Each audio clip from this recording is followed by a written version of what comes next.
Hallo und herzlich willkommen zurück zu Lamplight City. Letztes Mal haben wir gefragt, ob wir in die Leichenhalle dürfen. Wo wir jetzt auch hingehen.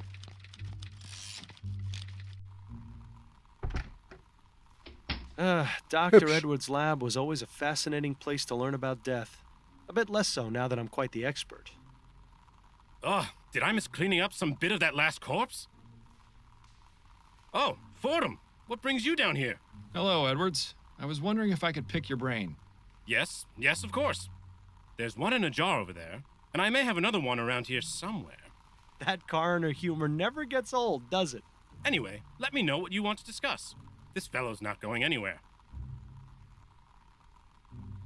Assorted lab equipment for setting things on fire or causing explosions. You know, the perfect way to pass the time. A fine example of well-developed deltoids, latissimus dorsi, and gluteus maximi. The brain is truly a fascinating organ, if only more people used it. I wonder if Edwards ever got around to fixing this typewriter. The letter E being out of alignment always made his reports a nightmare to read. You've seen one dissected torso, you've seen them all.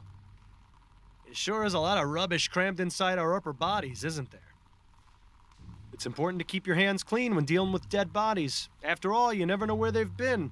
Until after the post-mortem exam, anyway. This provides the room with just the right amount of heat, unlike the incinerators in the crematorium. Talk about overkill. Edwards keeps assorted bottles and specimens in there. Nothing too remarkable that I can see. Nice pair of legs. I remember when Edwards used to keep his collection of preserved reproductive organs on this shelf. He must be getting soft in his old age. Or perhaps that's exactly what happened to his collection. I'm pretty sure I saw Edwards weighing his lunch on this once. Well, at least he died with a smile on his face. Sort of. It looks rather fresh. There's a plaque at the base of the jar that says H. Putnam. I feel sorry for the poor slob who has to clean that out.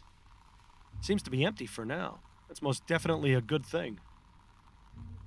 Edwards must have some very good friends in the department who have gotten this custom-made table. It does suit the room, though. Not a stitch of clothing on him, as if having your torso ripped open and poked around inside weren't bad enough.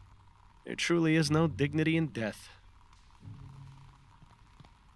Pardon me, Edwards. Yes?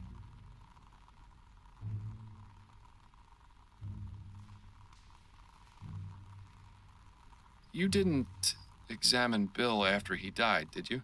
Ha! He wishes. No, there was nothing inconclusive about his death. He died from impact after falling from the roof of a building. Why, was there something else I should have looked into? No, I was just curious. As fond as I am of Edwards, it would have been a bit much for him to go poking around my insides.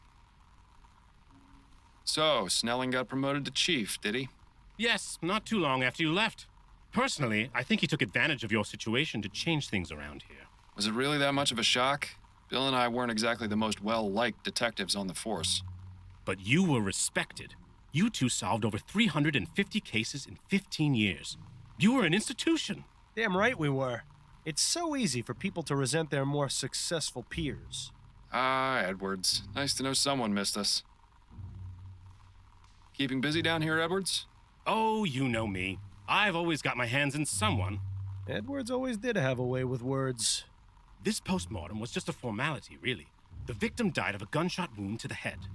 Last week, though, we had a real kicker. An old man was brought in, and though he appeared quite dead, I was told that he'd been in a trance for over half a year. Apparently, he was hypnotized right at the point of death, and somehow managed to remain alive, in a fashion. In any case, when I began performing the exam, his entire body decayed into a putrefied mess within minutes. It was fascinating. Should you really be giving me these details, Edwards? Oh, hell, I don't mind telling you, Miles. It's not like you're going to go tell Snelling. Besides, you're the only one who's come to see me all week. Dead people make lousy conversationalists. Hey, I take offense to that statement. I've got these human ashes from a crime scene. Straight to the point.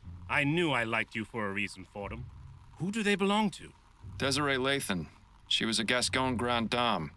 Oh, of course. I heard about that case. She was found burned in her home, wasn't she? That's right. I meant to go over there later today. Well, then I suppose I've saved you the journey. Would you have a look at these? Does this mean you're officially on the case? Not as such. In fact, I'd appreciate it if you didn't mention I'd been here. Ah, clandestine operation. Sneaking around under Snelling's nose. I don't have much of a choice. I'm pretty much persona non grata around here these days. Well, you're always welcome in my mortuary. Preferably while still breathing, of course. Anyway, I'll just take those ashes off your hands. I'm sure your social life will soon improve. Yes, I was making quite the impression. This is an interesting choice of container. It was either that or carry them around in my bare hands. Well, I'm a bit busy right now, but I should have something for you within the next couple of hours. But you do realize the information won't be exclusive to you. I'll have to pass it on to the detectives on the case.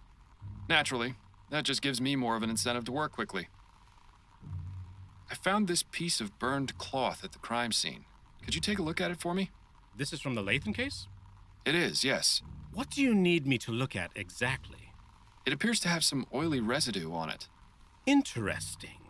I'm afraid I have my hands full right now, but you can feel free to use my workbench if you'd like. To do what exactly? Surely they taught you something about basic chemical analysis when you worked here. Yes, well, I always let Bill handle the more technical aspects of our cases. A real pity I'm not around to help you anymore, isn't it? But I'll have a look and see if something comes back to me. Thanks. That's all I needed to know for the moment. Anytime, Fordham. That collection of stains, fluids, and other repugnant materials almost makes me homesick for the chum. Okay, also in einer Stunde können wir ihn wieder fragen und wir könnten den Arbeitstisch benutzen. It's been ages since we got to do any type of chemical analysis. This will be grand! Dr. Edwards, could you remind me what it is I'm meant to be doing? Yes, of course. Go ahead and get as much of that oily residue from the cloth into the petri dish. Good. Now add some of the chemical reagent in the red bottle to the dish.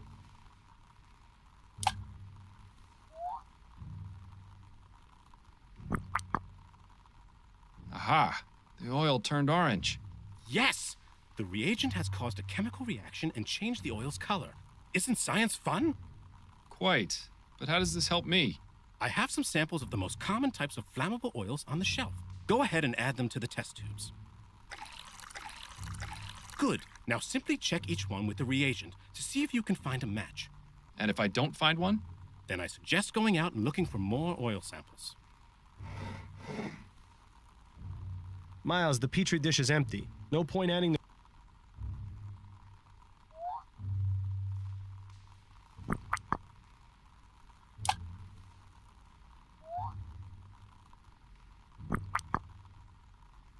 Too bad. I would have bet on it being coal oil. Looks like ammonium chloride. Won't be of much use to us in this experiment. Okay, also. Aus Kohle ist es schon mal nicht. Kerosin.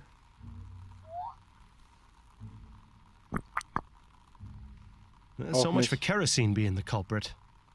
Weil sind wir ehrlich, Walöl wird es auch nicht sein.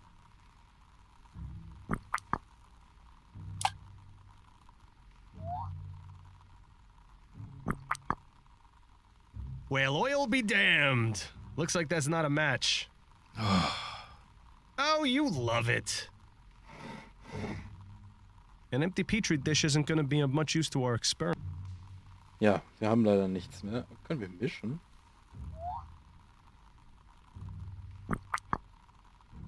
Better dispose of the sample currently in the... Okay, nein, wir können nicht mischen. Ja, das brauche ich doch alles nicht. Unless you plan on burning this place down, it's probably not a good idea to leave the oil Okay, gut. I Das don't hat think the wahrscheinlich... good doctor had... Okay, dann sind wir hier fertig, können später zu ihm zurückkommen.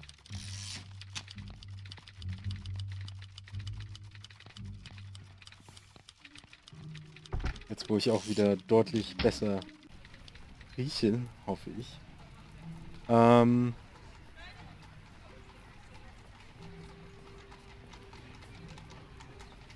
Könnten zur Bank, zur Uni oder zum Brentwood Magazin. Wir gehen erstmal zum Magazin. Hello there. Are you here to drop off an article? No, actually, I'm a private investigator. The name's Miles Fordham. How exciting. You must have so many interesting stories. You could say that, yes. Please, come in, come in. I'm Alan Brentwell, owner and publisher of Brentwell magazine. Pleasure to make your acquaintance. For Whom the Bell Almost Tolled by Suki Snobs. Fascinating stuff. Confessions of a Steam Addict by Ezra Bartlett. I think I'm better off not knowing. For the publisher of a sensationalist rag, Brentwell is awfully well read. Assuming he actually has read all those books, of course. Stimmt. Empty. Too bad.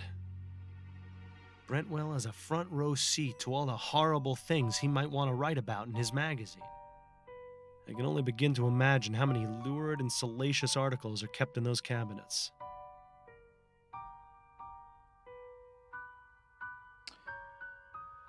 Useful for getting to those hard-to-reach places.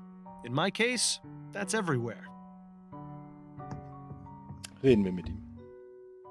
I have some questions for you, Mr. Brentwell. Wonderful. It's so seldom I get to answer questions. Tell me about Brentwell magazine. We're a monthly publication focusing on both fiction and non-fiction pieces. Ah, yes, you're publishing that serial, aren't you? The Dissembling Mechanism? You're a subscriber! Tell me, what did you think of the conclusion? Quite astonishing, wasn't it? I haven't had a chance to read it yet, I'm afraid. Ah, then I won't say any more about it. My dream was to have a magazine that was well-respected and educational. But sadly, it seems today's audiences are much more interested in reading about sightings of giant bat creatures or mysterious buried treasures. Such a pity. I hear you have a bit of a reputation for making your reporters do questionable things for their articles. You are mistaken, Mr. Fordham. I don't force my writers to do anything. They seem to have this notion that the more extreme their research, the more authentic the articles will be. What sort of extremes are we talking about here? We had one writer who attempted to heighten the sensation of fear she wanted to express in her story. Damn near decapitated herself by sticking her head through an opening at the clock tower at St. Denis Cathedral. Ugh. Thankfully, she made it out alive. It would have been quite the predicament if she hadn't. Especially considering that was our most popular article last year. Oh, people have such odd taste. What made you decide to start this business? I always wanted to be a journalist. I never had much luck with any of the local papers, though. So I decided to start my own. I admit it's not exactly what I wanted, but I like to think Brentwell magazine has found its own unique voice. Voice? More like a gurgling scream. What can you tell me about Desiree Lathan? Desiree Lathan. Oh, why, she came to me a few weeks ago in response to an ad I took out requesting articles.